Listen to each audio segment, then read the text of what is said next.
اب میں امام زمانہ کو دیکھا، میں قدموں پر گر پڑا، مولا یہ صبح اور شام آپ آنکھوں سے خون کے آنسو کیوں بہاتے ہو؟ اس لیے کہ عباس شہید ہو گئے۔ تو کہا امام کے آنکھوں سے خون بہنے لگا، اور کہا ہلی کاش آج عباس ہوتے تو وہ بھی خون کے آنسو بہاتے۔ تو کہا پھر میں نے کہا مولا اسی لیے کہ اکبر قاسم شہید ہو گئے؟ کہا نہیں ہلی، آج اگر اکبر اور قاسم ہوتے تو وہ بھی خون کے آنسو بہاتے۔ تو کہا میں قدموں پر گر پڑا، مولا اسی لیے کہ حسین شہید ہو گیا۔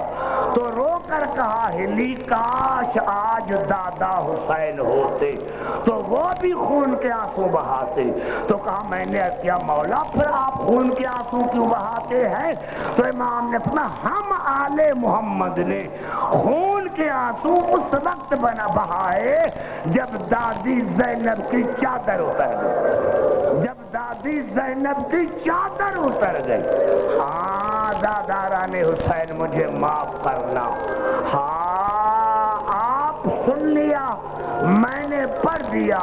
میرے دوستو بی بی زینب کی چادر معمولی چادر نہیں، علی کی عزت کی قسم کھا رہا ہوں، میں تو جب بھی آقا زادی زینب کے روزے پر جاتا ہوں، ابھی وہاں سے آیا میں نے یہی دعا جا کر مانگی بی بی زینب سے، آقا زادی جب میں مروں تو منبر پر مروں اور آپ کا مصائب پڑھتے مروں۔ ہاں میں کہتا ہوں کاش ہم جب ننگا سر زینب کا پڑھتے مر کیوں نہیں جاتے۔ ہاں داداران حسین علی کی عزت کی قسم کھا رہا ہوں میرے دوستوں میرے بزرگوں، ہاں ہاں علی کی عزت کی قسم کھا رہا ہوں میرے دوستوں میرے بزرگوں، 19 رمضان کے صبح کو، 19 رمضان کے صبح کو جب جناب علی کو ضرب لگی، بیٹے اپنے باپ کو لے کے آ رہے ہیں، بیٹے اپنے باپ کو لے کے آ رہے ہیں، یا ایک مرتبہ جب علی قریب آئے اپنے حویلی کے گھر کے قریب آیا تو رونا شروع کر دیا جناب قمبر نے۔ تو جناب علی نے پوچھا میرے حسن بیٹے قمبر کو میرے نزدیک لے کر آؤ۔ جناب قمبر آیا، میرے مولا نے کہا قمبر میں آپ کا علی شکر گزار ہوں، لیکن قمبر ابھی رونا نہیں، قمبر ابھی نہ رو، قمبر ابھی نہ رو۔ کہا مولا کیوں؟ مولا کیوں؟ میری جان آپ پر قربان ہو جائے۔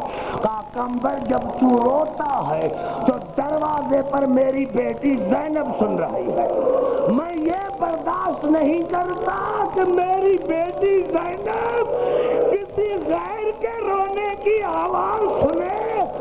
میں کہتا ہوں مولا علی قمبر آپ کا صحابی ہے، جب آج آپ یہ برداشت نہیں کرتے کہ قمبر کے رونے کی آواز سنے، کل جب وہی آپ کی بیٹی ننگے سر بن زیاد کے دربار میں آئے، یزید کے دربار میں آئے گی، اس وقت آپ کے دل پر کیا گزرے گی؟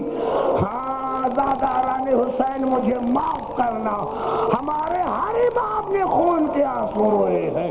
میرے دوست آپ تاریخ کو پڑھ کر دیکھیں، ہمارے 7واں امام جو 14 برس زندان میں رہے، لیکن داروغہ کہتا ہے کہ جب میں 7ویں امام کے کوٹھری کے نزدیک گزرتا تھا تو میں دیکھتا تھا کہ 7واں امام خون کے آنسو بہا کر کہتا تھا ہائے دادی زینب، ہائے آقا دادی سکینہ۔ ایک مرتبہ میں نے پوچھا مولا آپ 14 برس زندان میں رہے ہیں، کبھی اپنی مصیبت کو نہیں روئے؟ جب بھی روتے ہو تو دادی زینب کو یاد کرتے؟ تو کہا ہاں داروغہ میرے پاس بیٹیاں نہیں ہیں، میرے ساتھ بہنیں نہیں ہیں۔ امام نے فرمایا داروغہ میرا سلام ہو اسی دادی زینب پر کہ جب شام کے شہر میں آئی تھی تو اس وقت مغرب کی آذانیں آئی تھی، لیکن جب یزید کے دروازے پر پہنچی تو فجر کی آذانیں آنے لگی، فجر کی آذانیں آنے لگی۔ میں نے وہاں جا کر علماء سے پوچھا کہ آقا زادیاں کہاں رہی رہی. ہم پڑھتے ہیں، ذاکرین حضرات پڑھتے ہیں کہ 9 میل بی بی پیدل چلی. معاف کرنا، وہ ایسا فاصلہ نہیں تھا. وہ جو آج تک بازاریں ہیں شام کی، ساری رات بی بی کو بازاروں میں پھرا گیا. ساری رات بی بی زینب بازاروں میں پھرتی رہی اور آج تک وہ بازار کا چوک موجود ہے. جہاں جب آئی تو سید سجاد نے کہا کہ جب ہم اسی جگہ پر پہنچے تو تمام پچھلی مصیبتیں بھول گئے، تمام پچھلی مصیبتیں بھول گئے.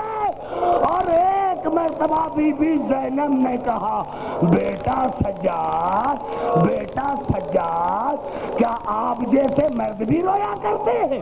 بیٹا سجاد، کیا آپ جیسے مرد بھی رویا کرتے ہیں؟ تو سید سجاد نے سر کو اوپر اٹھا کر کہا، پھپھی اماں، اگر میرے جیسے مرد رویا نہیں کرتے تو کیا آپ جیسی بیویاں بھی ننگے سر بازار میں آتی ہے؟ آپ جیسی بیویاں بھی ننگے سر بازار میں آتی ہے؟ بس یہ کہنا تھا. یا جناب زینب نے ہاتھ اٹھایا، اللہ اچھا ہوتا آج زینب مر جاتی.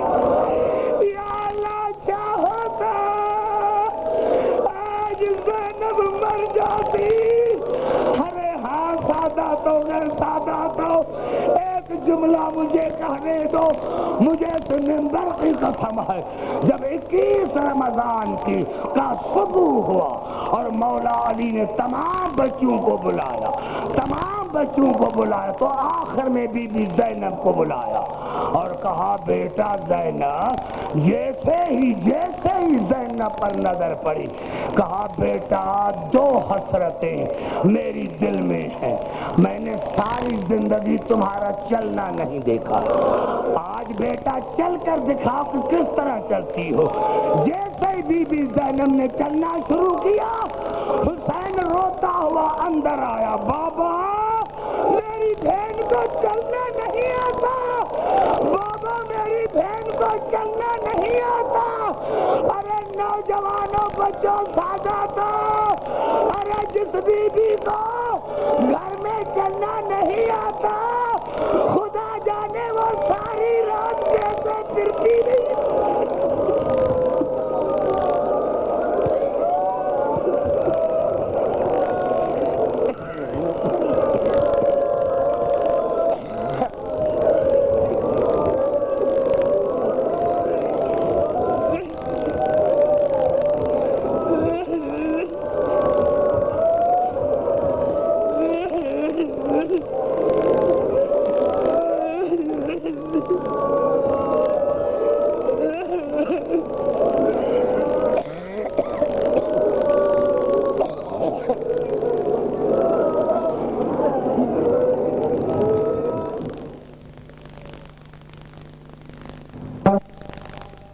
رونا ثواب جس پہ نہ رونا حرام ہے.